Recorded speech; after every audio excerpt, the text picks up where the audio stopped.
All right, it is 8 o'clock on the dot. No, we are. Got myself mixed up. I'm already jumping ahead, everybody.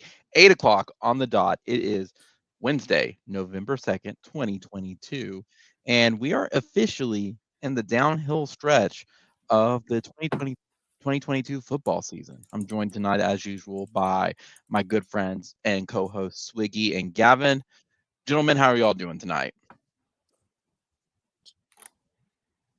Oh, I'm pretty pumped up actually. Somehow, some way, I end up being ranked 13th by the playoff committee. You were ranked 13th by the playoff committee? Yeah, not sure how that happened. Kansas State's probably wondering that too. Yeah.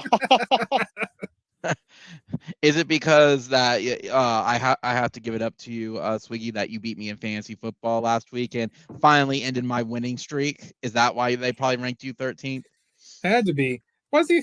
I mean, if you didn't have Josh Allen, I would have beaten you by like 100 points. That's true. Like you came out to beat me. What about you, Gavin? What about you? How's your week gone? And what are you excited about?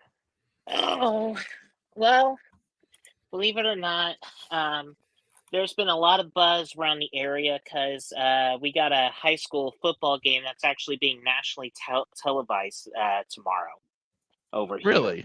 Yes. I'm just going to mention this. Jinx and Big Speed, it's actually getting nationally televised on ESPN2 tomorrow. And it's been kind of in the talk around town around here for the most part. Big Speed's got like a 57 game winning streak, which is the longest current winning streak in the country right now. And, it's kind of like wondering who, if there's anybody that's actually going to be stopping this team in the state or any part of the country right now. What isn't that one of the longest ones in high school football just in general is Bixby's right now? Well, it's the longest active right now. The longest overall was I think De La Salle, which was like back in the 90s into 2000s or something like that though too. But You're right. You're right. But it's the longest active winning streak at this point. Anyway, how many did you say they were at?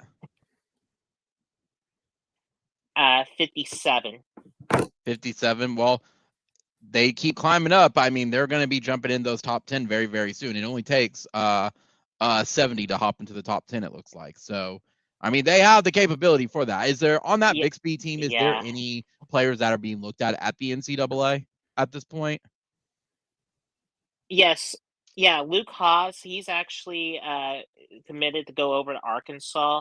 I know his brother Dylan Haas is going over as well, but a lot of that's pretty much like the big standout players for the most part. I think if I remember, I think their QB. I know he's actually kind of getting some looks as well too, but it's just all over the field. I mean, 5-6 of their games, they've put up like 50 or 60 points. There was even at one, the one game against Broken Arrow, they put up 77 points against Broken Arrow, which is, somewhat of a powerhouse. And they're actually considered one of the smallest schools, in the largest district in the state. They are. They're like the last team in, and yet they are dominating, all the other schools, if anything. So might be a dumb question. Wasn't Bixby 5A not that long ago, and they were bumped up?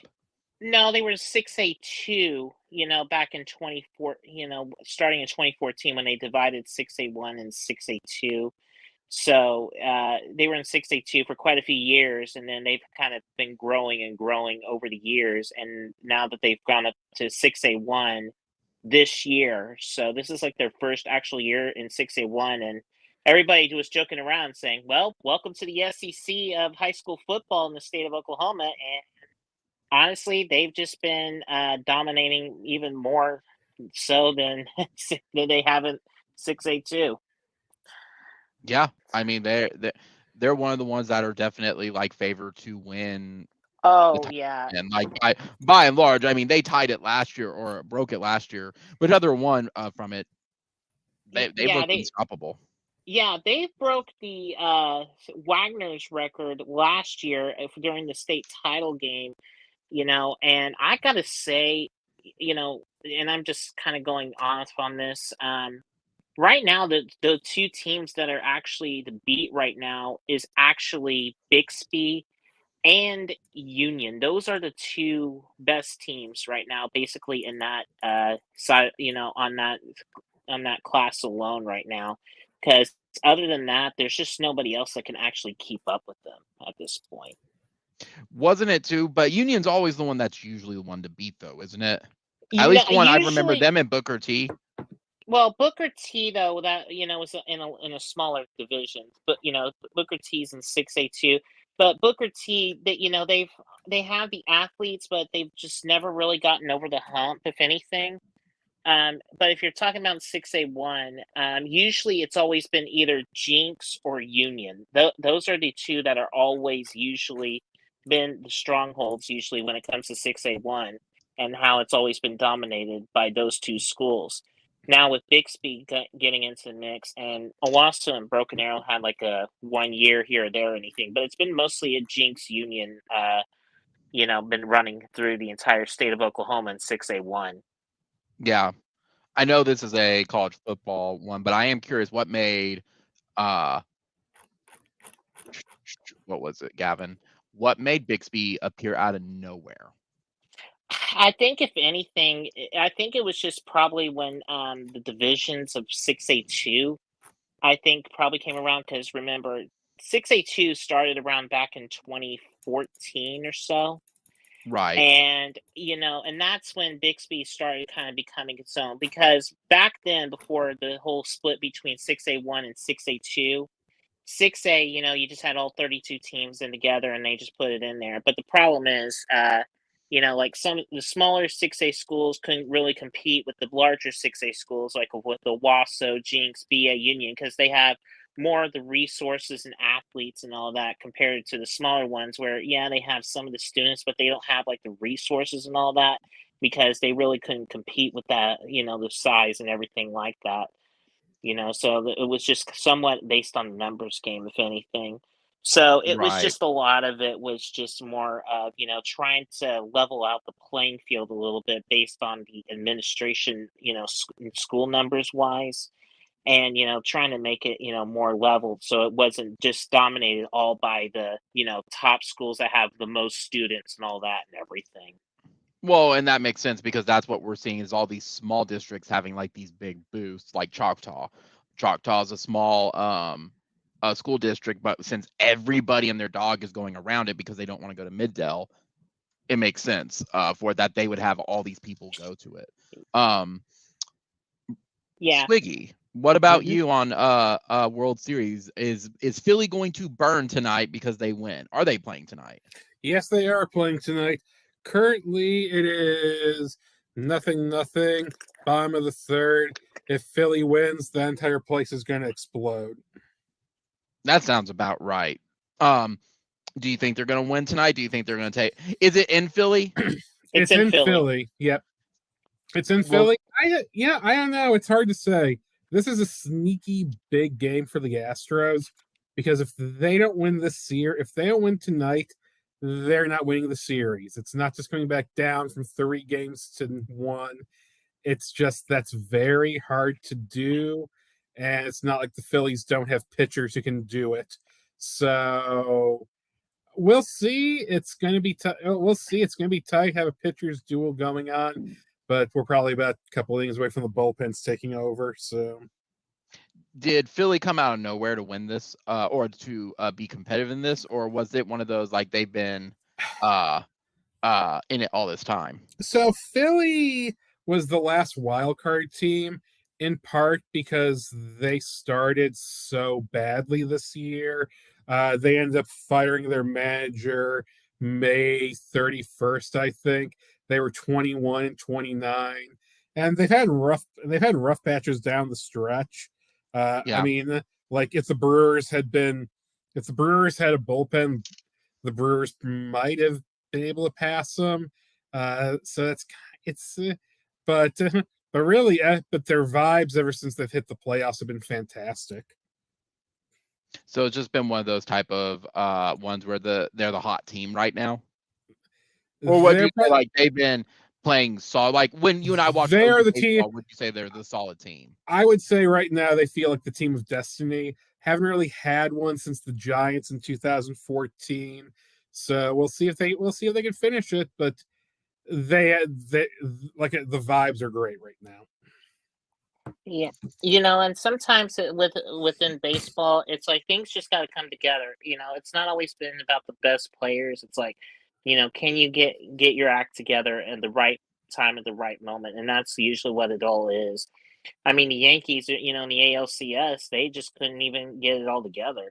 I mean, their batting average was so atrocious. Yeah. Well, because the Yankees suck.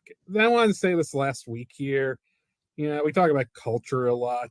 The Yankees have gone into such a bad culture right now. Like, if they were a college football program, I would say they have a worse culture than Nebraska. Oh, that's not good. No, it's true. Well, here's the thing. No, here's the thing. No, this is why. This is why. So for if you don't know baseball, back in 2004, the Yankees had a 3-0 lead over the Red Sox in the ALCS. Yes, and the Red Sox famously came back. Well, to motivate this year's Yankees team, Aaron Boone showed his players highlights of Boston beating New York from that ALCS. Ooh, and he is still gainfully employed, which shows the Yankees are a very unserious team, and they're not getting over that hump. Their culture is horrible right now. Well, and the other thing too, it's like the upper management, they've been there for almost at least over a decade or so, if I'm not mistaken, too. I was seeing something around that. Cashman's been there since their 90s run. Boone took over in 2018, and Hal Steinbrenner is basically the failed son of George Steinbrenner. So, but hey, as long as he gets those record profits, that's what matters. Yeah. Yankees just have a horrible culture. Yeah. So. Okay. I have like a weird conspiracy theory on, with the Phillies and the World's, with like something going on in the World Series. And I know like this is so weird, but like I know we're, weird and everything, but like I know we've kind of been dealing with like the whole issue of prices and everything. But if you also remember, like back in 2008, we also had the recession happen. And I think there was also a time like, there was even something further like 1980. They were also in the World Series, and yet inflation happened again. So it's like, somehow it seems like when there's like something economically going wrong, the Phillies are doing really good. Coincidence. Have the world burn. To have the Phillies win. Yeah. So. Yeah. Economic issues, Phillies will win. And they will take it every single time. They will say, "Yep, we'll let our city burn a little bit." I mean, it may take a while, but it was going to take a while anyway. So, all right. I'll be honest. I cannot find my question of the day, so we're just going to jump right into recap. And if I can find it, we'll hop right back. So, any final thoughts on OU Iowa State? I think we all said last week that it was going to be a 14-point game. And it was pretty spot on. It was a 14-point game. And pretty much the moment OU got that lead up with that fake field goal, the entire momentum of the game changed. And Iowa State always felt like they were playing catch up at that point. And really, it falls down to they have a solid defense, but OU sat on the ball for so long in some instances with some drives that they took advantage of it, made the defense tired, and basically struck while the iron was hot. And we saw them get those final touchdowns at that point. Yeah. But yeah, to my surprise, the Iowa State, we ran on them. We ran on them to death, really. We didn't really pass. Mind you, that was a little bit of Dylan Gabriel's inconsistency, as well as Marvin Mims couldn't catch the broadside of a barn if he was touching the broadside of a barn. Like the receiving game was non-existent with it. And I don't know if it was for any reason or another with it. But to their credit, like they showed up. They played a very, very solid game. I still don't know what this team is at this point, if they're just a solid bunch that's having a late run at this point, or if they're just bad. I just don't know because they were still playing against a worse team. I mean, we had the 113th ranked defense facing the 109th ranked offense. Your defense is going to sway a little bit more in that instance, but they did what we expected of them. They didn't score over 30 points, but they did take care of business. Do y'all have any final thoughts with the Iowa State game? For it? Did they play to your expectations? Do you think they played better?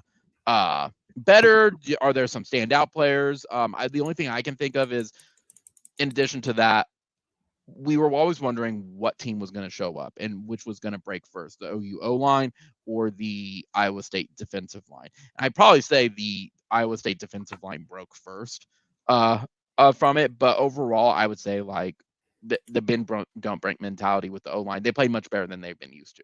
So, do y'all have final thoughts or any highlights from it that y'all can think of from Iowa State? Any final thoughts? It was exactly what I thought it was going to be. It was a very meat and potatoes game. To me, it was probably the most boring OU game of the year. Because we never felt like we were in danger, but we also just never good enough that I could just like fully go into like disengage mode where it's like, okay, cool, we have this one. It was fine. I mean, it was about what I expected. It's about what I expected from Dylan. We know what he is at this point. We know we know who he is, and we know maybe UCF competition is different from Big 12 competition. I don't know, but I mean, it was a game. That's all I got. Yeah, you're pretty much right. It's very much was a middle of the pack type of game. Gavin, do you have final thoughts on Iowa State? With something you haven't really mentioned or anything? Oh man, I feel like if anything, I think we've kind of, like we talked about, was that bend but don't break. But I gotta say, I feel like if anything, I was glad to see some improvements in the secondary. Not a whole lot, but at least there was some good improvements. Woody Washington on the first interception really kind of helped set the tone a little bit. Yeah. And I was really glad to kind of see that come out and everything. Stutzman, I thought he played good, not great, but good. That one touchdown and everything, that was basically on him, and he just basically kind of let that receiver cross underneath him and just basically let him walk in through the end zone. And that was my biggest, like, what are you doing there? If Stutzman anything, had some very so a little bit of assignment stuff here and there. Yeah. So it was very, it was a little bit of the, he was good, not great though, but it was like very, very inconsistent. So that was my biggest deal. So, we were good, but there's still some consistency issues just got to work on for the most part. Yeah. Yeah. And I would agree with that. The secondary definitely played a lot better. It did help that Billy Bowman did come back and get some reps. I think Gentry Williams played as well. I'm not sure if he did or not. I didn't really see a whole lot of him out there. But I gotta say, I will say though, like Deshaun White though, actually, probably played on a pretty good level though too. I mean, it's like anywhere that was going on in the field, I kept hearing the announcers calling Deshaun White, all game long and everything. I was like, it's probably the best game he played all dang season. Yeah, exactly. So I think that was quite something, to see. So yeah. I think if anything, I think he was probably the best player for that game period, for the game. So that's I agree on it. Something else I'd mention, Swiggy, you were correct. I bow down to your greatness again. I was 0-2 against you this week. Ohio State, while they beat Penn State, Ohio State did not cover. They did not cover. Nope. You were right. No, I know. I mean, they almost pulled it off at the end, but I know how Ohio State plays in Happy Valley. I've seen this enough. like I wasn't surprised Ohio State went down at one point. I was just like, yeah, this feels like an Ohio State Penn State game. So Yeah.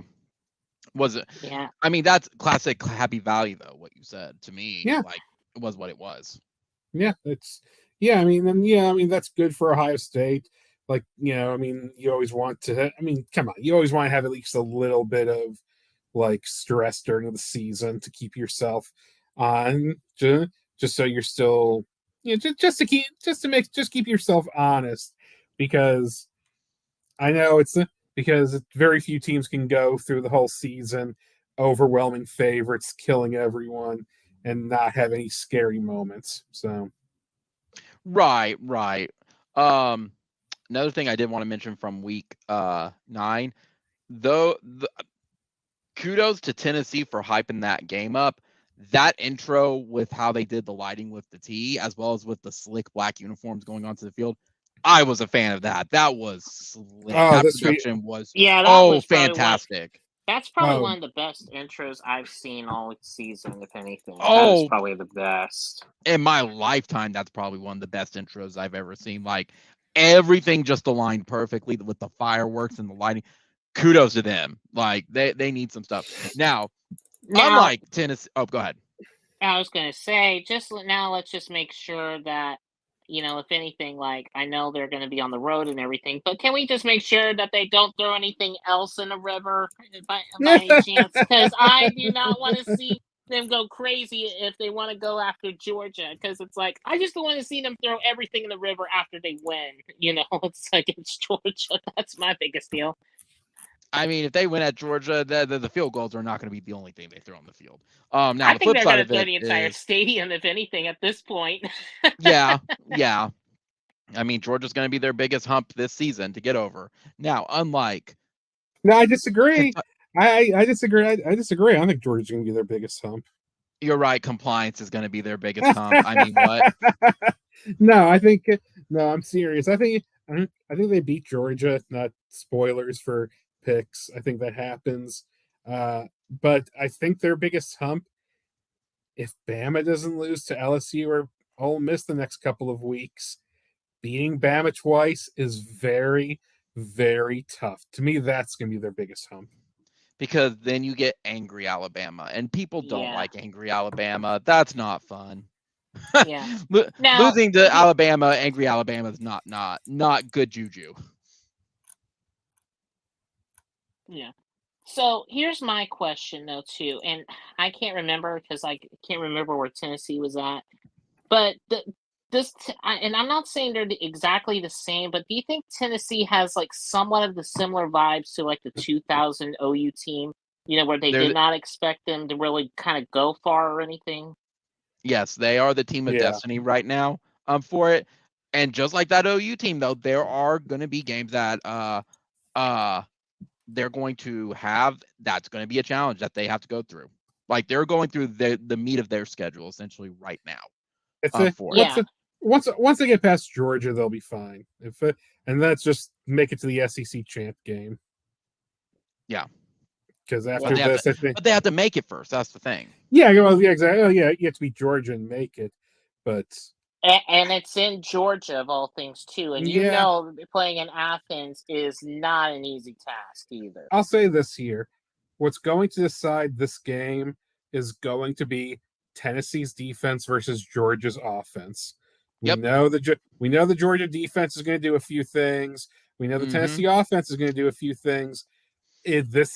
This game all depends on Stetson Bennett the fourth. I mean, he's brought one before. If there's something we can credit him to, he is very, very cool under pressure. Dude just does not make mistakes like that. Well, he's very much the Arthur meme. That sign can't stop me because I can't read. I mean, it's true. I mean, bro will have his drinks paid for the rest of his life there, unless he goes like on the super duper deep end, like Herschel Walker is going right now. Yeah. Honestly, don't be a Herschel Walker. Oh boy. Honestly, Ben should just skip the NFL. Nobody wants to see him languish for a few years. Just get your car dealership, start selling insurance in Athens, and live your best life, man. Yeah. Yeah. You're not wrong. Get yourself Miss Georgia. I can get behind that. Now here's the difference though. Unlike Tennessee, who basically kicked down Kentucky's door, walked into their kitchen, took their soda pop and sat on their couch and drank it. Kansas State did that to Oklahoma State and made Oklahoma State look like a JV team. What happened? College football is a strange and meaningless sport that goes week to week and depends entirely upon game plan strategy. Oklahoma State had a very emotional win the week before against Texas, and Kansas State came in with a great game plan. I mean, remember, they almost beat TCU. If Martinez doesn't go out against TCU, maybe they finish him off. But, everyone's been underestimating Kansas State this year, except for you, Josh. And you're right. They've been dangerous. They've been very dangerous. But here's the thing, they won it without Martinez though, too. Yeah. So and that's the other thing you have to realize too. So it's not just be the whole reliance of Martinez and everything. But the other thing I really, was looking at this and I was kind of looking through a few things as well. The running game for OSU was like so bad and inconsistent though. It was just, I was like thinking to myself, it was like you pretty much have, was like, in order for Sanders to be successful, with that offense, you have to run the ball, and they just could not run the ball with anything. And that's what was really, the biggest issue from what I saw. I mean, like, if you can't run the ball, and especially against like a good K-State defense like that, you're not going to really get yourself into going down further down the road. I mean, I know they're Big 12. I mean, I know they want to say they have a chance and everything, but I just think, don't think they will even have a chance to be in the Big 12 title conversation at this point. I don't think so either. Yeah, I think, yeah. Well, and they had their bye week early. That's the problem, and they need one right now. Yeah, and a lot of it too. It's just I just can't see myself, going in now. I mean, I know, they'll probably get maybe into the Texas Bowl or something like that. But I just think, if anything, they really need to find other ways to kind of get themselves going on. I mean, I know Presley's, been doing good. And I know their defensive back that they got out of Beggs, who was a 4-star recruit. He's been, okay and everything. But, he's still a freshman and everything and still needs time to learn the ropes at this point. Yeah. So it's just a lot of, trying to figure out. And then, of course, with Sanders being his final year, they're going to have to look at, going into a different route. And I think, if anything, Gundy's kid is, I think, actually the next QB up. So that's going to be a interesting, situation, going around in Stillwater. Is there any word on Spencer Sanders? What's going to happen to him? Like what's going on with his shoulder? Is he out for the rest of the week? I think he is out for the rest of the week. And if anything, I'm really not surprised, with kind of how it is, because, I always consider Sanders as like a good two-way quarterback, too, with the mobility and all that and everything. But, I can't remember. I don't know if it's an AC joint or something like that, but but I think, if anything, I think he will be out. And I just don't think, if anything, I can't remember. Who did they play against this week? Is it? Oh, they already played. Sorry, Oklahoma State. They play Kansas. Yeah, they play Kansas, and Kansas. I don't want to say they're an easy walkover. They're not. With the way they've kind of gone unexpected and everything. So, I mean, and I think, if anything, I just really don't know if, with having Gundy, to actually have his first start or so like that, too, would be the best ideal situation. So, I think, if anything, they kind of got themselves in a bit of an interesting scenario at this point. but I mean that's all they could have left is Gundy for that, and Yeah. I was not sold on Gundy. I'll tell you that.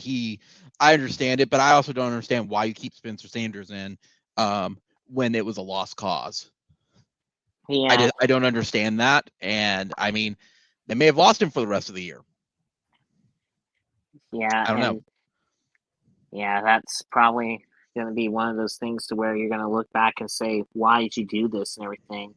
And because like we do every year. Well, because people just because I mean sometimes it's hard to see the forest through the trees. I mean, you saw it with the Rams this week where Cooper Kupp got injured in the last minute of a blowout because guys want to be on the field, guys want to play. It's like it's like you wouldn't even notice he's on the field. You just notice it because he kind of rolled his ankle oddly, and luckily it doesn't seem to be too bad for him because the Rams really do need him. But it's sometimes I mean, look, if you're healthy, you want guys out there because to get reps, and that's just how guys are. Nobody wants to hear, oh, we're down 40 points, or we're down 30 points. I'm pulling you with like 1 quarter left to go so you don't get hurt. That's just not how players operate. That's not how players want to go. Now, given some of the injury history, that's given some of the if you're banged up, I think it's a little bit different. But that's just the thought process. Where if you're healthy, you're number one and you're going to play. If you're not healthy, okay, just then you're not playing. If you're not healthy enough to play, you're not healthy enough to play. But but if you're healthy enough, you're out there all game. Maybe we pull you if it gets too bad the last couple drives. But yeah, that's fair. I was just doing some little research and everything. They haven't said anything about like anything too major, but they said they're actually resting Sanders part of this week on practice. Which that how when you're trying to do a prep for the week and everything, that you're not gonna do well gonna get a whole lot of reps and everything really well when your quarterback's on a rep, kind of on an injury rest and everything. So I mean, I would probably go under the assumption that Gundy is going to be the starter this week.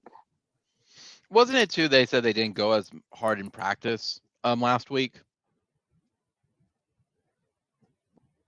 Because I swear they said they didn't go. I think that was the case though too. But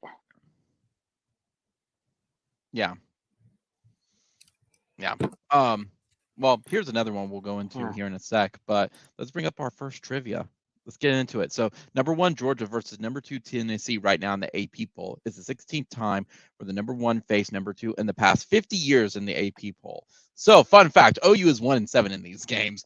What is the only team OU has beaten in a number 1 versus number 2 matchup, and when was it? We've only done it one time. It's such a bummer. Wait, hold on. Are you, this is number 1 versus number 2, and this is 7 times it's happened? This is for OU. It's 8 times. They've won it one time in the 8 times. I know this one. So okay. I think I might know it too, but I might be wrong. I remember OU Nebraska in 2000 was in 2000, I remember that was 1 versus 2, and I know we beat Nebraska 31-14. That was kind of where I'm heading with it, but I could be off. That's my guess. Okay, what about you, Swiggy? What's your guess? It's the one we won. Oh God, I think one of the ones we lost. Was it OU? Then I think I think Gavin's right. OU Nebraska in 2000. Yep, that's correct. That's the only team we've beaten who was a number 1 when we were number 2. Nebraska, 2000. So yeah. So now let's bring up the fun stuff. And that brings back my streak. Thank you. Hey, everyone's got to break their streak at some point. like OU, they're in back-to-back wins. If they win a third one, they're in a winning streak. Speaking of that, however, obviously last night we had. But hold up. One thing I want to say is a winning streak if no one is there to watch it. Yes, it's still a winning streak if nobody's there to watch it, okay. Despite what people say. One more question. Yes. Is mayonnaise an instrument? No, Patrick. Mayonnaise is not an instrument. Okay, going on. It's not either. Carry on. Speaking of that, so let's kind of talk about last night's playoff ranking. Now, let's make it clear. OU ain't making it in. Anybody who still has that, like, you're smoking something good, and I need to have some of it. OU ain't making it in. No G5 is going to make it in. Based on it, so obviously this is week 1. There are teams that are still going to eliminate each other. Georgia, Tennessee play this week. Ohio State, Michigan will play each other. Are you okay with week 1's rankings? Because again, no, really, I am mad with the logic behind it. LSU at number 10, Texas at number 24. You're trying to justify a few things. Clemson at number. I know Michigan's strength of schedule hasn't been great, but I just don't know how you can take a look at Clemson and be like, oh yeah, looking at the whole of the ACC, they're the number 4 team in the country. I hate some of the logic behind some of their stuff. Like, I mean, some of the interviews they gave, and I'm just like, can we just have the expanded playoff now? This is dumb. This is pointless. I know it's week 1, and it'll sort itself out. These really don't matter. But some of the logic, some of the logistics, some of the leaps of logic I saw last night, I was just like, oh, come on, guy. Oh, come on. Like what? Let's kind of break it down. Let's break it down. Which one did you have a problem with first? You said Clemson at number 4. Who would you put? I put Michigan at number 4. I think Michigan's the number 4 team. Okay. Are you okay with Clemson and Michigan swapping because it is just one? I'd be fine with Michigan. I'd be fine with Clemson at 5. I don't have any issue with TCU I don't have any issue with TCU at like 7. I mean, it's just where they are. Issue either. But they are bitch moaning and griping. I'm like, guys, when a conference with OU and or Texas is down, you're not going to be ranked high. I mean, come on, LSU. It just felt like and plus LSU, it just felt like they wanted to give Tennessee another top 5 win, another top 10 win. And I'm like, it's like, and this what they said about TCU being 1 spot behind Bama.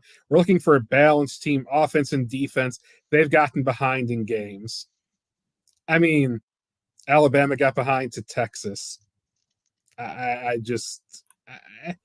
be fair, I know. To be fair, Alabama would absolutely destroy TCU right now. They would. And I hold that truth. I hate their reasoning behind it. They would. Yeah, just say we think Alabama is better.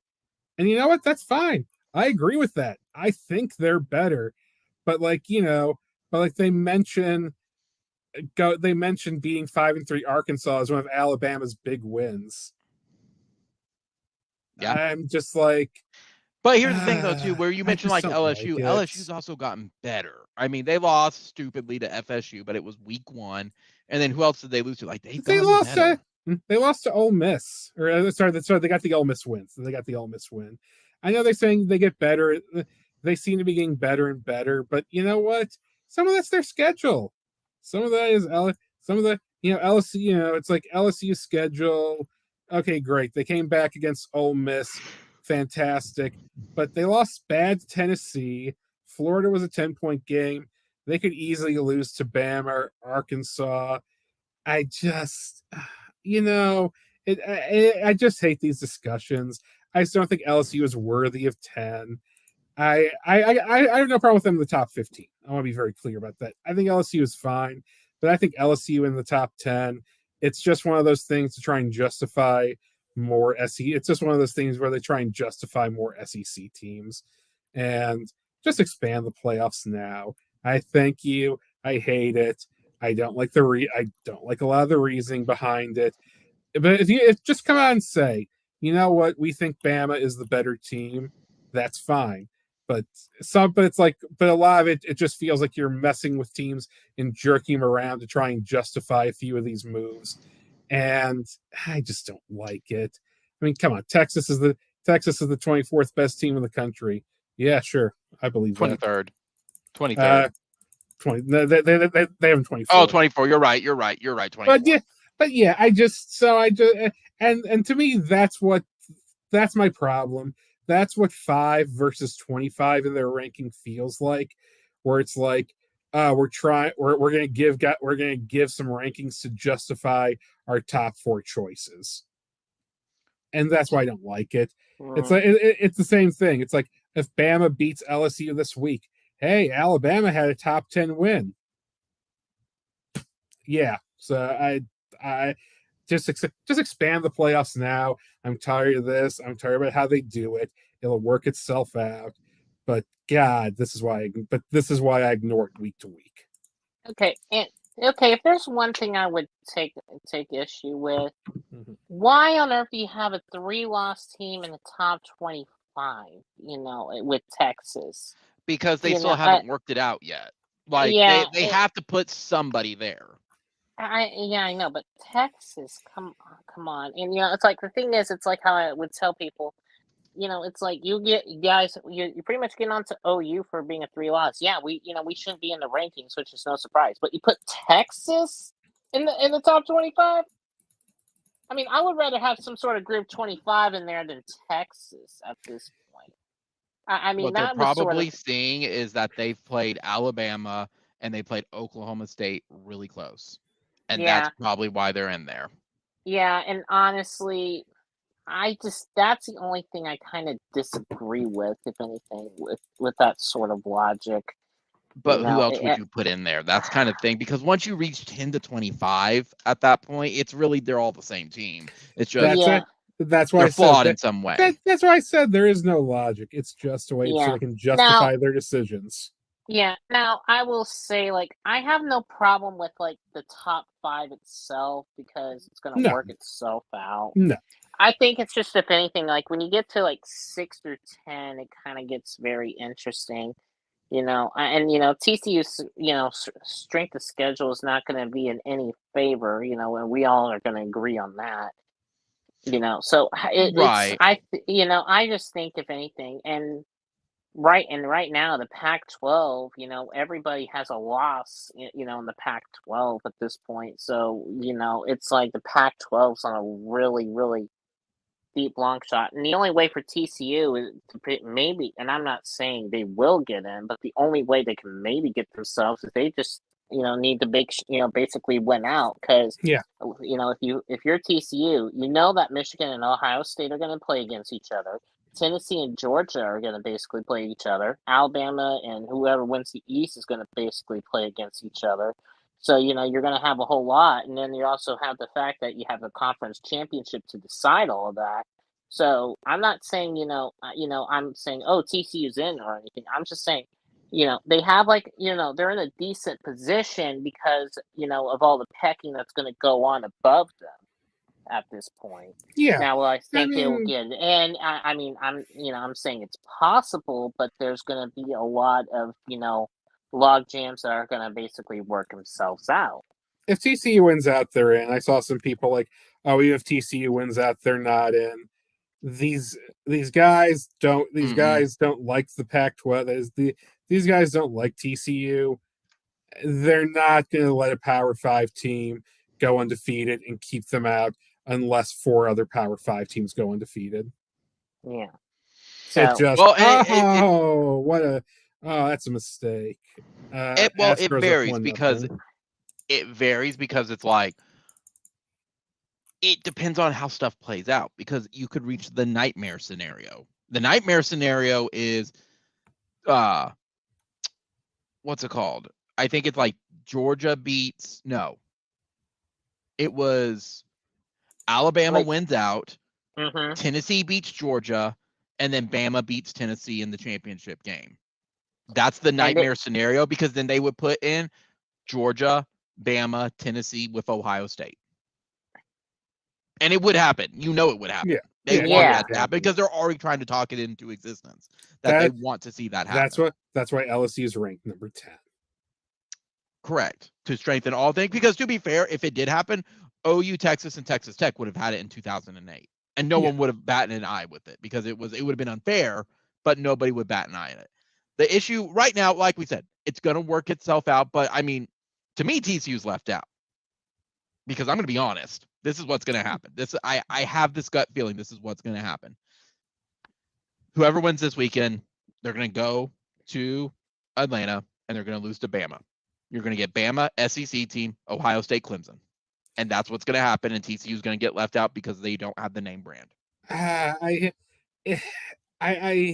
want to say that. I think you're right. It's just, man, if you win out, that would be such a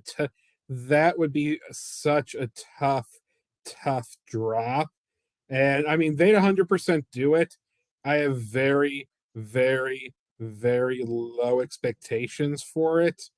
But you can get that scenario twice, though. Georgia beats Tennessee, loses to Bama. Yeah, I mean, Tennessee beats Georgia, loses to Bama. Yeah. Especially with Tennessee, they could say we did all this. One game shouldn't decide it, especially a conference championship game. Yeah, I mean, well, but it's happened. At some point, I just don't see him leaving out. I just don't see him leaving out an undefeated team. I just don't. I just don't see them leaving out an undefeated TCU team at this point. And besides, one of the criteria, and I'm not kidding, but one of the criteria that they actually have is like you have to win your conference title. And I know that's not a criteria. Well, I know, but they say it is. But say it is. It is for the teams that have one loss. That is their criteria because it's supposed to be if you're undefeated, you're in. If you lose one, you get one mulligan of okay, you've lost. Prove it to us. That is the show us your ranked game. Show us you win the conference title. Then we'll let you in. We've benefited from that a whole lot. If you're like Kansas State saying they think they're getting in. They're out. No, they have 2 losses. No team with 2 losses is ever going to get in. No. Everyone would have to have 1 loss, and most of them would have to have 2 before that even hit. Just like last year, everybody had a loss.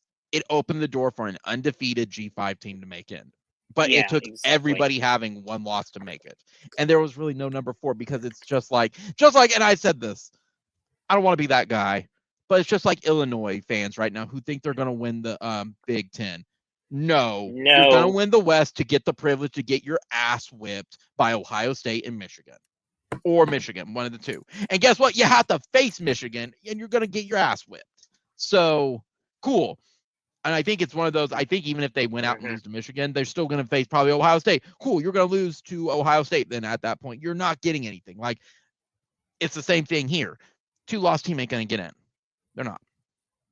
Right now, me personally, I don't have any issue with the rankings right now because, again, it's going to work itself out. It's week 1. I'm not surprised with all the 8-0. I would put Alabama over TCU for the sole fact that Bama has proven themselves multiple times that they can do that. I know your past stuff should not play into it, but it does. Your past stuff plays to it. Nick Saban, has his team's coach for it. I put him above TCU. That's just the reality. Sucks to suck, essentially. Don't be, as Red puts it, don't be poor. Don't be TCU. Yeah. Don't have a stupid name. That's what it comes down to. No different than most likely if everything falls into it and it's going to be a 1-loss team or something, TCU I could see getting in with it. But play out. But I don't think TCU's going to win. No, I don't. Go undefeated. They're going to drop one, but I just don't know. I feel like the entire. I'll tell you, TCU's going to lose in the Big 12 championship game. I just see that happening. That would just be the most TCU way for it to happen. That'd be the most Big 12 way for it to happen. Yeah, maybe things work out for them, but I mean, TCU can do it. Their schedule is not what I call an impossibility. They're at home against Tech, but they do have to then go on the road against Texas, which isn't going to be easy. On the road against Baylor. They do close against Iowa State, but then you probably have to face Kansas State again, and that's not going to be easy. Do you think that TCU is kind of like Florida State 2013? We're just waiting for them to lose, essentially, at this point. I think we're waiting. I think that I'd say that's more Clemson, but I think we're waiting for both teams to lose.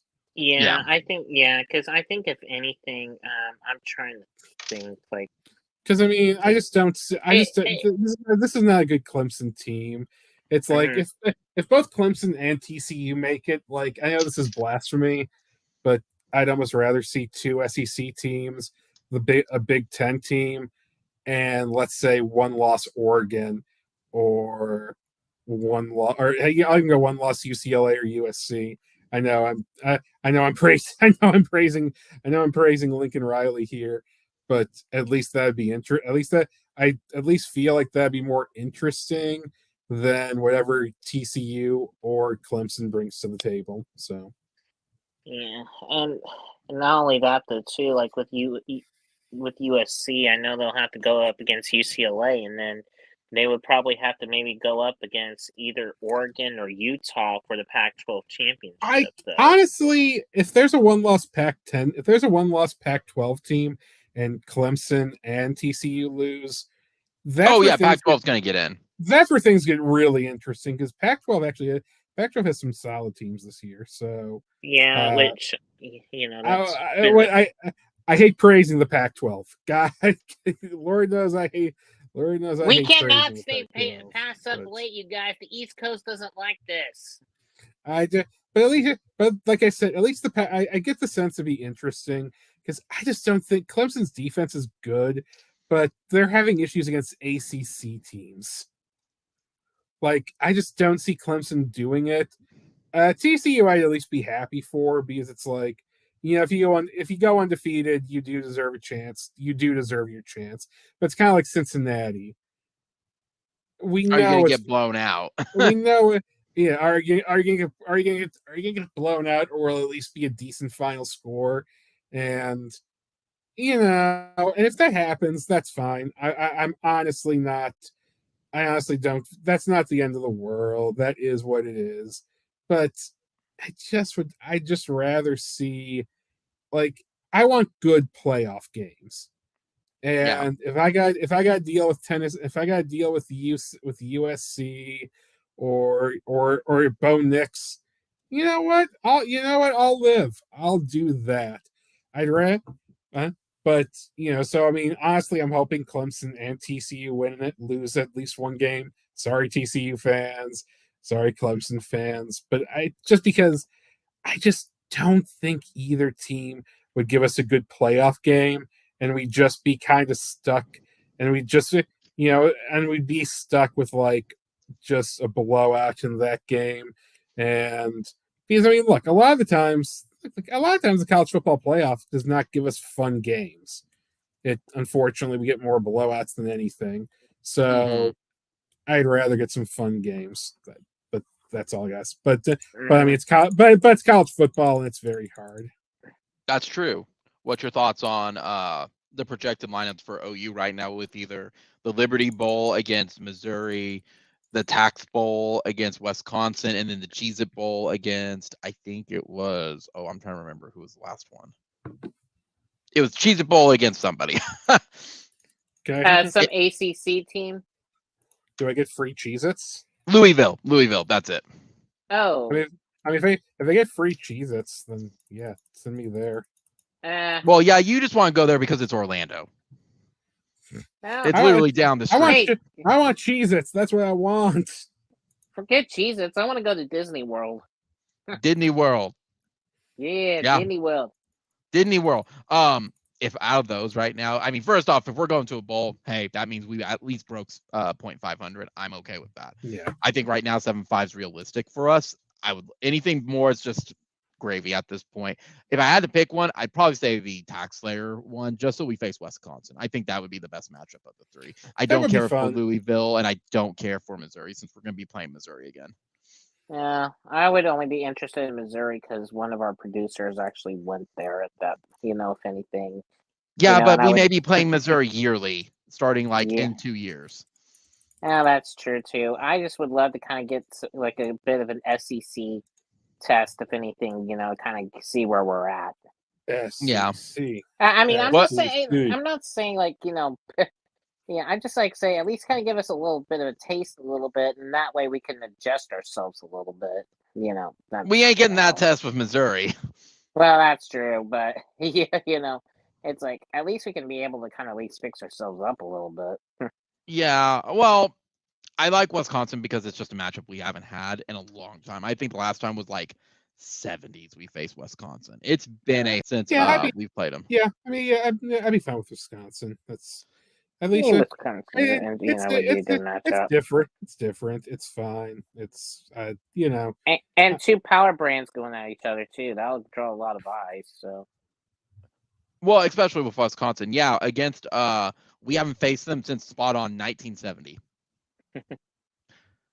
And we're only 1-0 on it because we're 2-0. We're 2-0 against them with it. It's Louisville. I think it's been a minute since we played Louisville as well. It's like during the 90s. I think it was like either 98 or 99 or something like that. Yeah, 99, and we beat them. Even in 99, we beat Louisville. That would be ironic. That would be ironic because that would be like that was Venables' first year coaching, I think, over at OU as an assistant head coach there. Yeah, it wasn't the bowl game at the time, but yeah, I'm okay with what they have as projected as though. I have no issues with that because you're still going somewhere. Finally, I did want to ask Swiggy for a question because this is an NFL question. Oh boy. What's your thought? Well, okay, I actually want to back up with it because we're going to be talking about this weekly. Stuff's going to work itself out like it always does. OU's not making it playoff. We just hope that we have a fun time making it over 0.500. Before we preview Baylor, here's my first one for both of y'all. Do you see Michigan's head coach getting fired by the end of this year for what happened at the Michigan game? Do you mean Michigan State? Yeah, Michigan State. I'm sorry, Michigan State. No, I don't see it. They have too much invested in him. What happened wasn't good, but is that more on the players or is that? I feel that, I mean, it's a reflection on the program as a whole, but given that Tucker's been there the previous couple of years, been fine, hasn't had any issues, at this point, you don't do it. You've invested too much in him. You just gave him that giant contract. It's, that's kind of a wake up. And plus, it's been a rough season for Michigan State. It's been tough. They weren't really projected to be that far, but this is the first bad season they've had under him. I just don't see them. To me, that's not a fireable offense. He didn't do anything. It was players. It's a lesson to keep tighter control. As long as you punish the guys involved, there you go. I mean, that's what you do. What do you think? Well, they actually did suspend 4 players. They actually did suspend 4 players who were involved in all of that. So I do know that they have, that they're not really doing a whole lot and everything. But I was also going to say too, this stuff with like Michigan, it goes on, even way before, the head coach was even there. They've always been that angry little brother and everything that it always gets so upset, with Big Brother because, they get all the nice stuff and everything. And then they basically get all the little hand-me-downs and all that too. I think if anything, it's more of, it's more of a program and identity issue, if anything, with Michigan State. Because they've always, have this sort of mentality. And when those two play against each other, they have like no love or respect or anything, when they play against each other. I think a Michigan player, like I think it was against Michigan State, did the cleat thing against like the the logo midfield. Yeah, the logo at midfield. It just happens. You're right. I mean, if they suspended him, that's fine. You did what you were supposed to do. And you're still, I just don't view that as a loss of control of the program yet. No, I don't think it's really a loss of control of the program, but it's whenever these two always play each other. That's when usually all of this stuff usually happens, is when these two play against each other. It's like when these two play each other, it's always been the whole big brother, little brother debate. And both teams, do not really care for each other, whether they're from East Lansing or Ann Arbor. They are, worse. Now, I think if anything, like Michigan and Ohio State, at least that one, was I consider more of a rivalry. But like with Michigan State, it's like, almost like a, pretty much like a hard civil war and everything, that they want to rip each other's heads off, if anything. Yeah, That's kind of how, and I'm just saying this is not, and I'm not saying this is not just from, and I hate to say it, this is like the issue with like the state of Michigan within itself, if anything, when it comes to football, between when they play against each other at this point. Do you think this is a that Jimbo Fisher or A&M's going, damn it, why couldn't that have happened here at A&M? Because so they could have had 4 cause to fire Fisher. Oh well, no. The problem is, though, that's not enough for cause. That's not. You need a lot worse for cause. Like, yeah, it's it wasn't good, and like I've said with Jimbo surviving this year no matter what. His buyout's too big. Yeah, it's too crazy. Next year though, I think next year is the year I think he's gone. If he has another year like this year, they'll just swallow it at that point and decide that's it for Jimbo. So right now he's safe. He's gonna have at least another year. Another year like this though, that's when they'll find someone to do it. So, but the problem is, though, if anything, it's like, he can get some of the players and everything, but it's the development that always has been the issue of anything. If you think about it, that's been the issue. He can be a great salesman or anything. He can tell you, oh, you got this nice new shiny, Corvette or something like that, when in fact, after the whole thing, it just turns out to be just a regular Prius driving down the road. Well, yeah. It's something with it. The other one I want to ask before we preview Baylor for it, Swiggy, is the owner of the Washington Commanders. Is he actually getting Bank of America ready to sell it, or do you think he's doing something else? Is he getting pressure like he's going to lose it? Okay, so this is a coincidence. I know it's a coincidence, but you know what? I'm going to bring this up just because it brings me some pleasure. Is it because the economy's rough and Philly's going to win it and he's trying to cash out? No. So what happened? No. So earlier this year during the World Cup, when they were announcing what stadiums we're going to get World Cup games, Washington was passed over because he has not kept FedEx Field up to standards recently. He's been trying to get a new stadium, and the place has become a dump. Now, yesterday,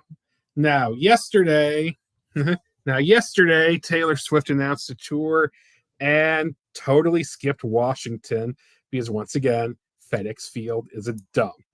So, in other words, you've lost the World Cup, you've lost Taylor Swift, but that's not what's really happening here. What's actually happening is the U.S. Attorney's Office in Eastern District of Virginia has opened a criminal investigation into allegations that the Commanders engaged in financial improprieties. So tax stuff. This goes back to earlier this year where we said, where it came out that he had cooked the books so he didn't have to give as much money back to the NFL. He's messed with money. He's done this stuff. It's all coming around. It's all coming down around Snyder now because he's messed with the books enough. He's done the one thing he's done the one thing as an owner you can never do.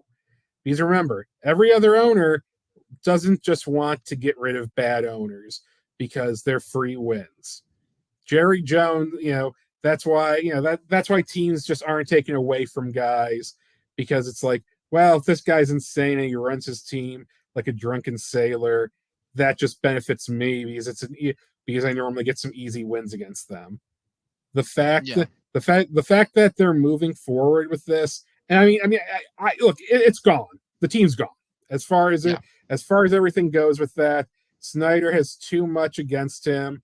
He isn't there enough owners are coming out against him now, where it's over for him. He's messed with the money. He's being investigated for fraud, and you don't want that. You don't want that.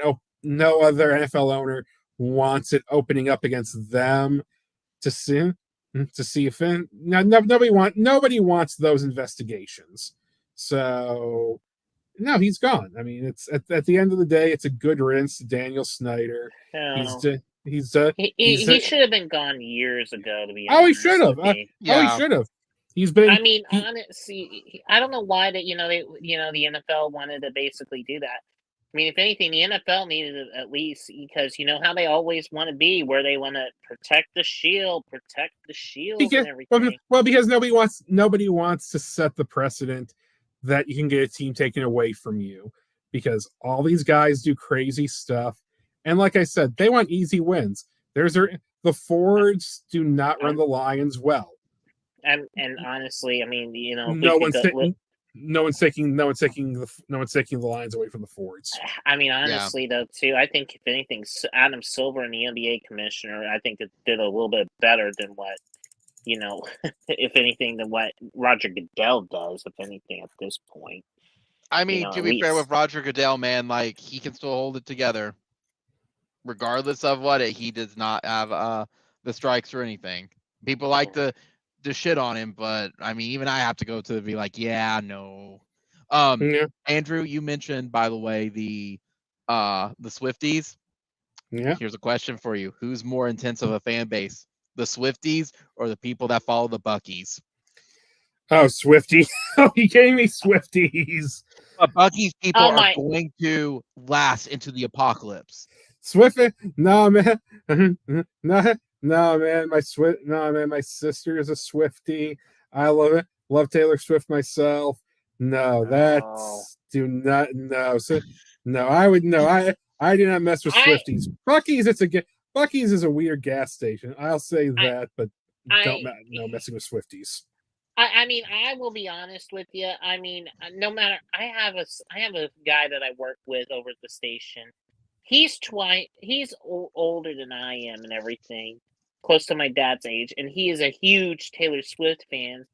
And he's talking about basically going to Kansas City. It's one of the tour stops and everything. And I mean, I want to go nonstop. I'm trying to go one time ever since the whole tour stadium. Yeah. I mean, I'm trying to get tickets for Arlington. I think you also have Arlington. Arlington. That's where chosen. Yeah, that's where my parents are, and I'm trying to get Arlington tickets. Yeah. So when do they go on sale? Because I'm curious how much the tickets are going to be.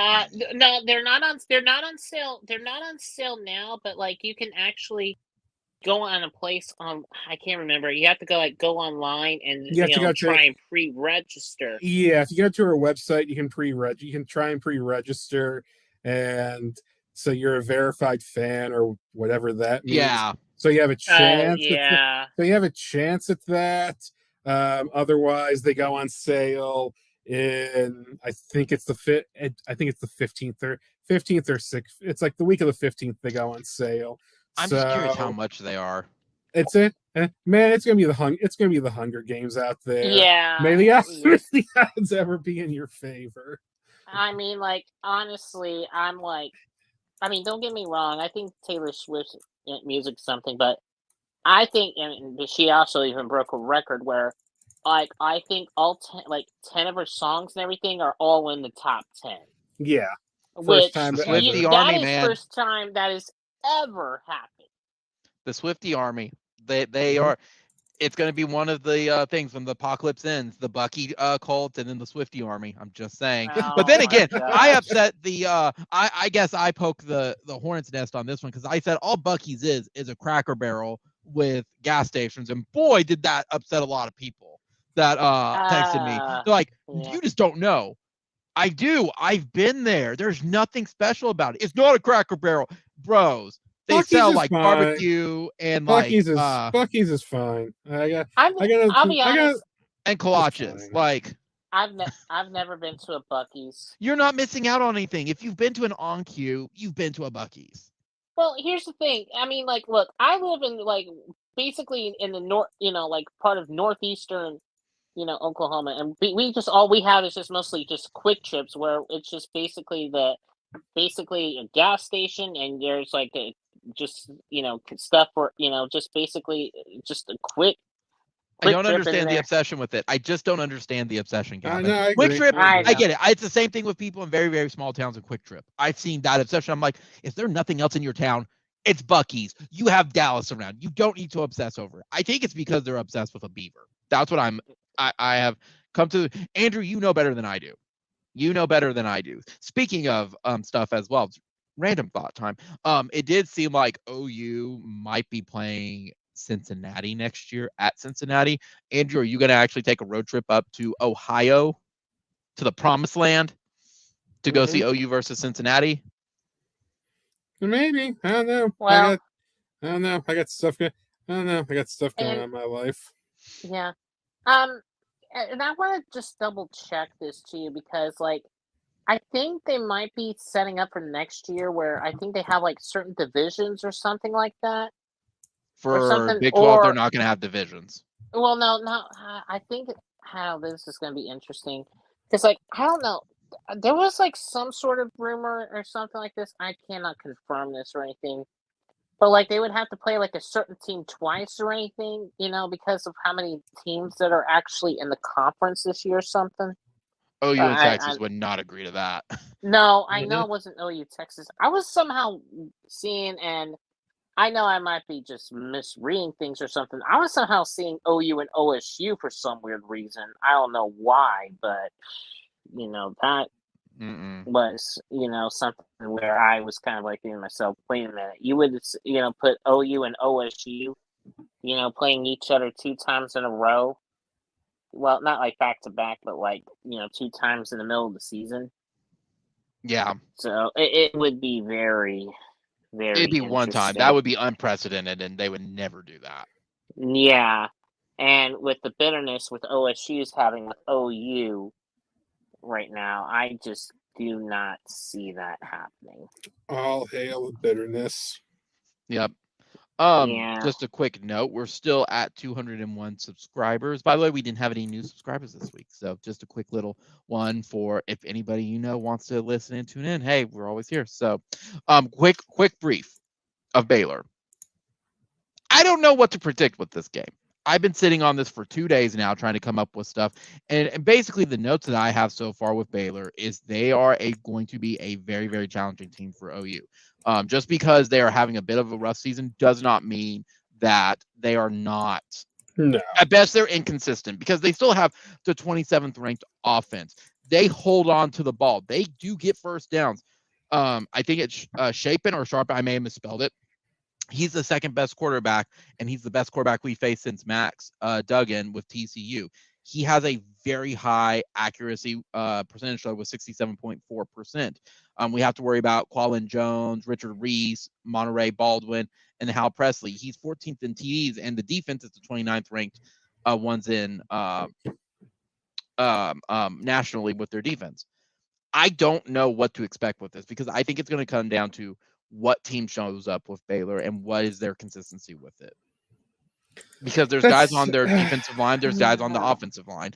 I think the only thing I even noticed was, where's my document? The only thing I think I highlighted that I was like, I could see this being a point to exploit. Andrew, you go ahead on it because I'm trying to find my document. I mean, there's just. Oh, found it. I found it.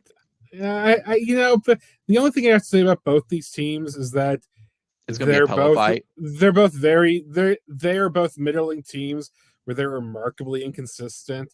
I could see this could be a close game on each side.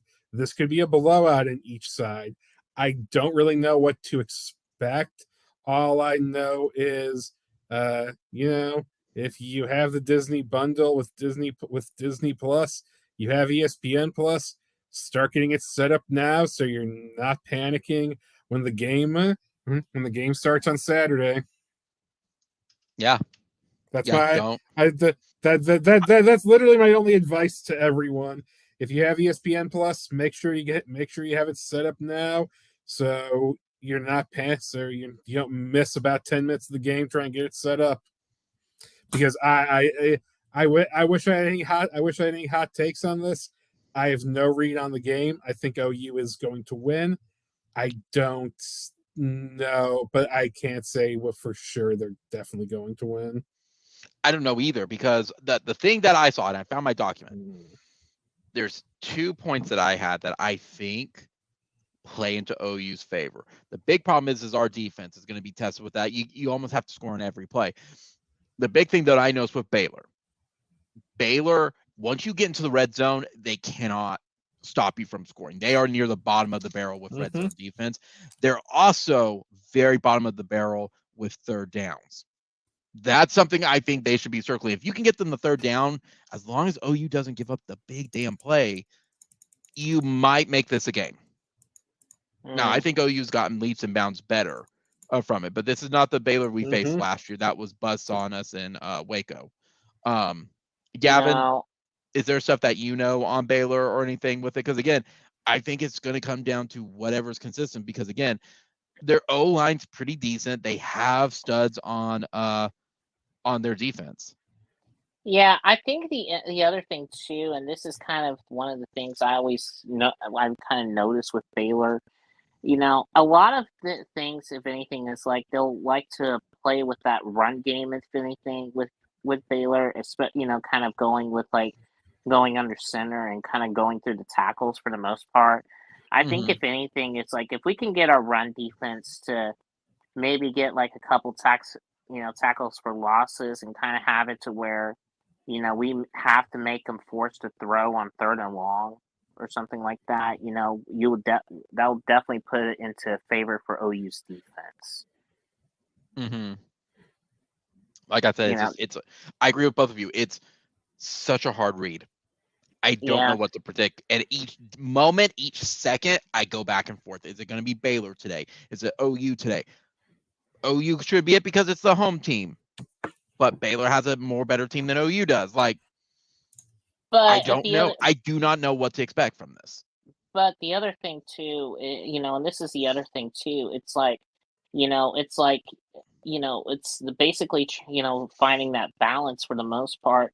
And, it's almost weird because like numbers wise, I think that, Baylor's QBs and Gabriel's is kind of, I don't want to say they're exactly identical, but it looks pretty almost the same, if I'm not mistaken, with their yards and, touchdowns, if anything. I mean, I know that, Baylor's QB's thrown a few more picks though, but, it's kind of like hard, to pick out, who's going to have that slight edge, if anything. I mean, Baylor has the better team overall, granted, but, the stats kind of say otherwise. Yeah. It's, I don't have a read on this team for that. I don't. They are a very difficult. If this was Texas Tech, if this was West Virginia, I'd have something. Even Oklahoma State, their offense is good. Their defense is poo-poo.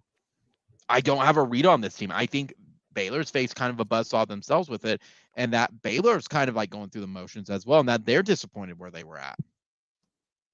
Like I said, it's just a difficult one with it. And I won't even have my preview up until probably late Friday, because even I don't know. I'm going back and forth. I need more data. I need more time to sit and think on it. So that all being said, we're getting close to the end of the show, guys. So it's that favorite time of the show again. The pick'ems. It's the pick'em. So let's review how we did last week. Suck. No, you don't suck. Let me see if I can find it. Window. Here we go. There we go. Can you see it? Yeah, there we go. Yeah. So no, you didn't suck with it. It's just there were so many different things with it. There was stuff we did not expect. Outside of Jackson State beating Southern, That was a 35-0 one with it. Andrew was right on Penn State, so he was the only one that got that. We all botched on Oklahoma State with it. Tennessee blew Kentucky out of the water, and I thought Kentucky was going to put up more of a fight myself. We all, one, two. Why do I have Miami? Miami won that one. I'll have to go back and correct that. No. We were all wrong because they didn't cover the spread. We were half a point off. Miami won, but we did not cover the 2.5 spread with it because Miami's awful, and then OU beat Iowa State. So it's like there was just reads that we just could not get on some of these teams. So that all being said, Andrew, you went 4-2. Gavin, you went 3-3, and I went 2-4. So is what it is. It's what happened. So let's go into this week, though. This week's going to be very, very interesting because there are some tough games. So going into the window, are y'all ready? Because here they come. So this week we've got 6 games. Obviously, we've got Tennessee at Georgia for College Game Day. We've got a weird big noon kickoff with Texas Tech at TCU, but whatever. I guess there's no other games for them to pick. And or Michigan and Ohio State said, please stop coming to our games. We've got a very potential playoff shaker-upper with Clemson at Notre Dame. We've got Alabama versus LSU, which, Andrew, as we've heard earlier, you don't think LSU should be a top 10 matchup. K-State against Texas, and then OU versus Baylor. So let's start off, gentlemen. I'm going to do something different. Andrew, you pick the game out first. Since you're the first pick, you pick the game that we start with. Tell you what, let's start. Well, outside of OU Baylor, you can't pick that one. That's our last I can't pick that one. You know what? We're gonna start with Clemson Notre Dame. All right, we've got number 5 Clemson at unranked Notre Dame, 8-0 and 5-3. Clemson is favored at 3.5 with a 7:30 p.m. kickoff Eastern Standard Daylight Time in South Bend, Indiana, with some clear, cloudy skies and 50 degrees at kickoff. This is a tough one because my heart and the hater in me does not want Clemson to win, but realistically, I am going. Notre Dame's going to play him tough, but I see this being like a lot of Clemson games where they just do enough at the end. Clemson to cover. So yes. Gavin, Clemson or Notre Dame? I'm gonna go with Swiggy here. Clemson covering. So I agree with both of you. I think Clemson is going to cover as well. With it, mine is Notre Dame is not nearly as bad as what we thought they were in the first half of the season. Even though it is at Notre Dame, I feel like Clemson's that we keep on wanting them to lose, and they're just not going to lose. That defense is just still leaps and bounds against anything Notre Dame has on offense. You give me Clemson with the spread. Yeah. Gavin, give me a game. That's not OU Baylor. That's always last. Okay. You know what? I'm going to say this. I'm going to go Saban Bowl here on the next one. All right, so we've got number 6, Alabama, who is 7-1 and 4-1 in conference. At number 10, LSU, 6-2, 4-1. Bama is favored by 13.5. It is a 7 p.m. kickoff on the East Coast in Baton Rouge, Louisiana. Mostly cloudy at 7 degrees at kickoff. And this is always interesting. And Death Valley is always electric when it's at night. But Bama has proven time and time again, they can handle it though too. And what was the spread on for this game? 13? 13.5. 13.5. I would say, if anything, I just don't think LSU just has quite the ounce or anything. I think Alabama wins. However, I do think LSU will cover. Bama wins, but LSU covers, because I think, if anything, it'll be a little bit more closer because, the home field advantage with LSU. Okay. So I circled that as well because I think that's what's going to come down to is the spread. However, who's quarterback for Alabama again? Bryce Young. Bryce Young, that's it. Bryce Young's a one-man army. Give me Bama at the spread too. It's not supposed to be that capitalized, but give me Bama at the 13.5 for that. I just see LSU's getting better. They're not at Alabama's level. Bama's going to be angry Bama against them. But Swiggy, what do the you only got? I normally go on, Gavin. Yeah. I was the other thing I was going to mention too was that I'm just not very comfortable with like how the receivers have been playing, because even though it's Bryce Young has been doing really well, I just haven't seen like the Bama standard on receivers that we've kind of been accustomed to over a while. It's kind of been somewhat, I don't want to say completely down, but it just kind of haven't been to where I have just not seen consistency out of that. If anything, it's just been all Bryce Young doing what he needs to do. Nope, give me Bryce Young. Just give me Bryce Young. Swiggy, who do you got? I'm gonna go. I normally think 13.5 is a big spread for rivalry games, but you know what? I hate LSU that much this year. Bama, and they're covering. That's fair. That's fair. The hatred, it's just like Clemson. The hatred's there, but you can't pick against them. I'm gonna pick for us TCU and Texas Tech. So we got 4-4 Texas Tech, who is 2-3 at TCU, number 7 TCU, who is 8-0 and 5 in the conference. TCU is favored by 9.5. It's an 11 a.m. kickoff at Fort Worth with sunny degrees at 60 degrees at kickoff. They are both facing the big issue is first-year head coach. And that's the extent of it, because TCU is going to win this game and they are going to cover the spread. While Texas Tech is much more competent than I gave them credit for going into their first year with a new head coach, TCU is solid enough. This is not going to be the game they're going to drop. So TCU 9.5. Andrew, who do you got, Texas Tech or TCU?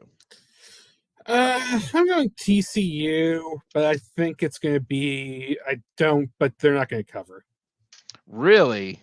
I just feel like this is where we're going to see some cracks appear with TCU. I still think they'll win. I still think they'll do well, but I think it'll be a touchdown win. I just think 9.5 is a bit much for that. You did hear me that it's at Fort Worth, right? I heard it's at Fort. I heard it's at Fort Worth, and that's that. I just think that TCU has done really well. It's a long season, and I just don't. I want to believe it. I want to believe in you, TCU. I want you to shake up some cages, but I just think that as much. I just get the feeling that this is a game where we see some cracks appear for them. Okay.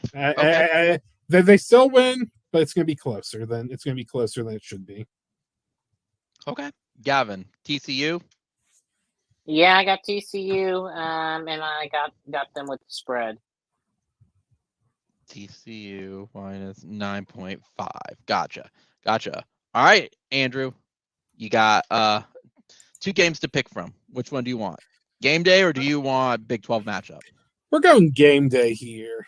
All right, we've got number 1, Tennessee, 8-0 and 4-0 in the conference, which, do y'all know that blockbuster was still around when Tennessee was last ranked number 1 in 1998 versus number 3, Georgia, 8-0 as well, 5-0 in the conference. Georgia is favored by 8.5, 3:30 p.m. Eastern Standard Time, Athens, Georgia. Scattered thunderstorms and 76 degrees at kickoff. Who do you got for me? Are you believing in the team of destiny, or is there a bit of fight in this dog? You know what? It's going to be Tennessee. Really? I know it's in Georgia. This just feel. Tennessee's been rolling. Stetson Bennett did well against Florida, but that game stayed a lot more competitive than it should have been for longer. I think Tennessee gets a big boy game, and they end up doing it. Tennessee. Do they cover? Tennessee's not going to cover now, but okay, that's what I was wondering. Yeah, Tennessee's going to win. I mean, yeah. Okay, Gavin, who do you got? Do you got the Volunteers or you got the Bulldogs? Man, this is probably one of the most difficult choices of the season. Number 1 versus number 3 in the playoff. Number 1 versus number 2, a game of the century. Okay, and why isn't Justin in here for talking this game? That's what I want to know. Because Justin's busy right now. I'll get his thoughts on it. But yeah, because he's the Tennessee guy. So yeah, but he doesn't like Tennessee. He's Memphis. Well, I know he's Memphis, but it's still Tennessee regardless, you know. That's fair. You know what? Do I pick the defending national champs or probably one of the hottest teams that is in the country right now and everybody's falling in love? Here's the thing. I know offense will win you games, but defense wins championships time and time again, so give me the Dogs. All right. We already got some different stuff. So Andrew's either going to prove himself right or he's going to prove both of us right, because I'm also going with the Bulldogs because I think Tennessee is about to get a reality check and we're getting close to that nightmare scenario. They're already talking it into an existence, meaning it's going to happen. So give me the Bulldogs against Tennessee, possibly, maybe, for it. I just don't see Tennessee. Tennessee's defense has been the biggest suspect thing, and they've had too many emotional games this past few weeks and not enough time to decompress with just UT Martin. Give me Tennessee. All right, Gavin. We've got number 13, Kansas State, 6-2, 4-1 the conference, at number 23, Texas Longhorns, 5-3, 3-2. Texas is favored by 2.5 at a 7 p.m. kickoff in Austin with clear skies and 70 degrees at kickoff. Who do you got for me? Let's see. Do I go with the power cats and everything, or do I go with the flashiness of viewers? I think. Well, I'm very sus right now because I know Kansas State, came out with like a good blowout win, but the other thing is like I'm kind of wondering about like Martinez's health and everything, and they relied on that backup QB, so that's kind of been my biggest issue. I mean, I want to lean towards Kansas State at this point. And this is the only reason I'm going to go with this. I'm going to go with Texas, and a lot of it is because of Martinez's health standpoint. If Martinez is healthy and clear to go, then I would go Kansas State, but I got to go with Texas, because I would rather take the healthy team and everything than, team that has a lot of health question marks. So, does Texas cover the spread? What was the spread you said? 2.5. 2.5. Yeah, that's easy to cover. So. All right. So, Gavin, I am also going to agree with you. I'm going with Texas because Vegas has been pretty spot on this year on like things that they just kind of know and suspect, and give me Texas with the spread. Andrew, are you agreeing with Gavin and me, or are you going against the and bucking the trend and going with the Wildcats?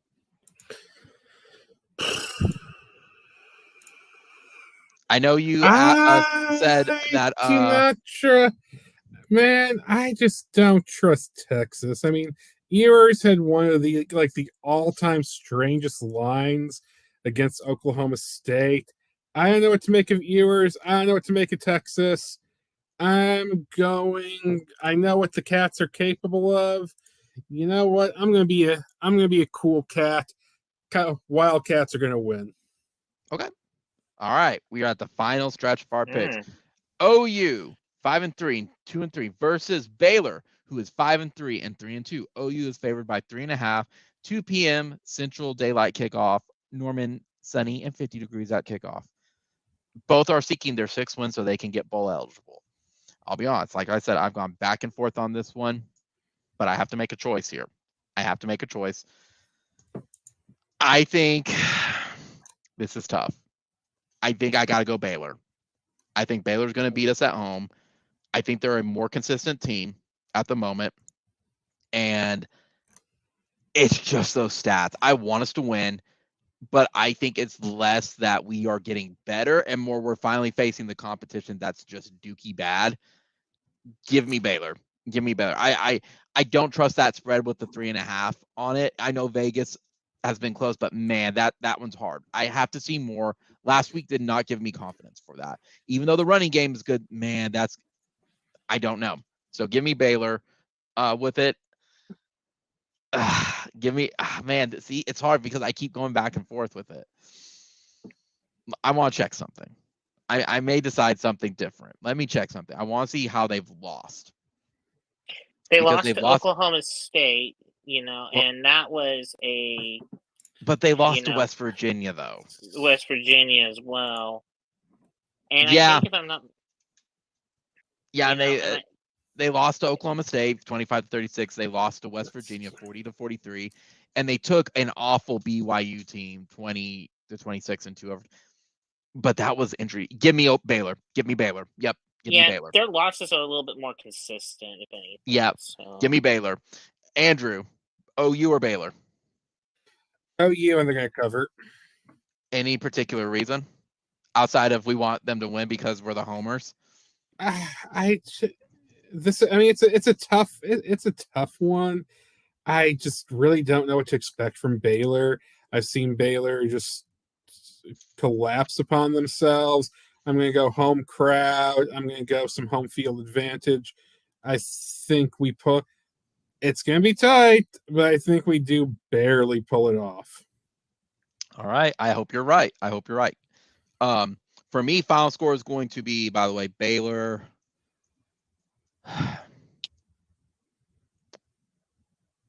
42, OU 28.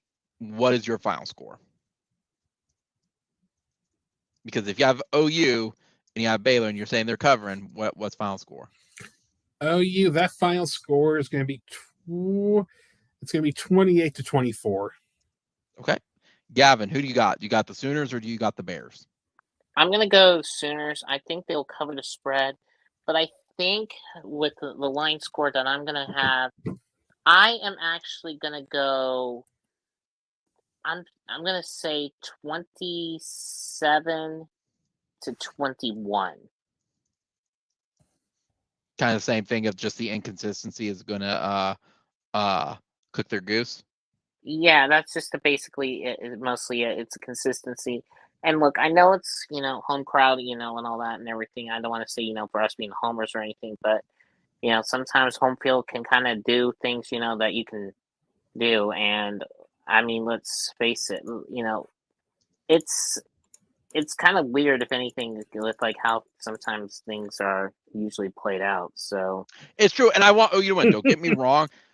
I need something a little bit more that I don't think we've seen in any game for that, because the games that would be that they lost to Kansas State. They scored against them, but they lost to Kansas State. Texas, exception to the rule. TCU, they just got blown out of the water. So, and Iowa State, I'm not sold on our defense versus an offense that can't score. Well, but then you face a Kansas team with that as well, but I don't know. Yeah, but the other thing too, and you have to understand, and this is one of the things that I think we've really been having issues with. It's like how I feel like, if anything, like if we deal with pocket passers all the time, we seem like we can handle ourselves just fine, because then it's like 10 versus 11 or anything. It's when you get the mobile quarterbacks is where I think has been the issue more than anything, and that is kind of been, I think, the biggest issue more than anything, with the defense, at this point, and that's kind of where things kind of just break down, and that's kind of what's killed us for the most part. Now, Texas, it's the exception. You're right, because, yours is more of a pocket passer, of course, but, we didn't really have, most of our players and all that, through the, injuries and all that too. But, it's like, if anything, but I feel like, we're finally kind of, I want to say, I feel like we are getting to the point to where we're kind of getting over the hump. We're finally kind of getting ourselves to where we're finally gelling in, to the competition. I know it took a little longer and everything. And yeah, we had probably one of the roughest gauntlets, looking at it now, compared to what we were looking at earlier in the season. But I think if anything, and it's like with what Venables has been dealing with like, with the players wise and talent and all that and everything, I feel like he's done, well, under the circumstances of what's been going on, and I think if anything, it's going to be nice to kind of see how things are going to build for maybe like the next year or so or anything. In fact, the ESPN rankings that came out with the recruiting and everything actually have them at number 4 on the recruiting on ESPN right now, which shows, that, what they have like something to where they're going to build themselves and everything, but we're just going to have to take a little time, we'll probably have another loss here or there, later in the season, but, that's something, you know, we're going to just try and build on. You know, we're trying to get that foundation built. Yeah. And it's just, yeah. I mean, we'll see. Either the foundation is going to work or it's not. So, gentlemen, any final words before we wrap up? Oh, I would probably say, if anything, just kind of keep an eye on the skies, in the state of Oklahoma, folks, because I know we got some crazy weather going to be coming in for the weekend for sure. I know we got no, some. we don't. Just some just some storms tomorrow and Friday. Yeah, there's a chance. There's a chance for some severe stuff, but it's slight. It's not. I'm not. It's not what it was yesterday. That forecast has changed. Yeah, that's changed. I'm not super. I mean, don't get me wrong. Anytime you get wind, thunderstorms, anything, it's concerning. But I mean, we got some slight stuff. There'll be some storms, but yeah. So. Well, it's crazy because a lot of the games that they were supposed to do, high school games and everything, they actually have bumped them up to Thursday night and everything, because they do not want to be, going through all the storm craziness and everything. Well, that's a little different though, because that's high school and they don't have the facilities to protect people versus the college games and all that. So that's a little different. I understand that though too, but I'm just saying, and everything with the way things have been going weather-wise and everything, there's been a lot of changes, in fact, with all the stuff that's been going on. And it's been basically like trying to get everything all situated and everything. Like every school that I've been seeing around the area has all of them gone to Thursday nights, except for maybe one or two, and that's been about it. And it's kind of been a different way of seeing how things have been going lately. But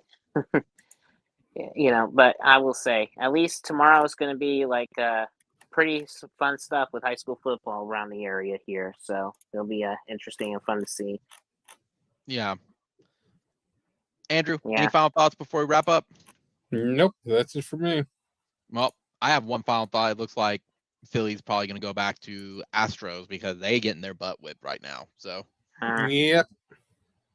So anyway, guys, I'm not surprised. I think they took a rest night. I think they wanted to win there, but if you're going to do that, take the rest night so you can win. So comment, everyone. Thank you for joining again. Comment, rate, subscribe, like, hit the notification bell so you know when I go live or upload a video. We got Baylor this weekend, guys. Remember, that is a home game played here at 11 a.m. on ESPN. No. 2 o'clock. 2 o'clock. 2 o'clock. 2 o'clock. I need to go back and change that. 2 o'clock. 2 o'clock on ESPN Plus. Remember, it's ESPN Plus. It is the subscription one. It is not the what's it called? It's not on a regular channel. So if you need to get it done now, because you don't want to miss out on any of the games with it unless you're attending. So anyway, guys, Boomer Sooner, only one Oklahoma. Let's go Sooners, and I'll see all of y'all next week. Later.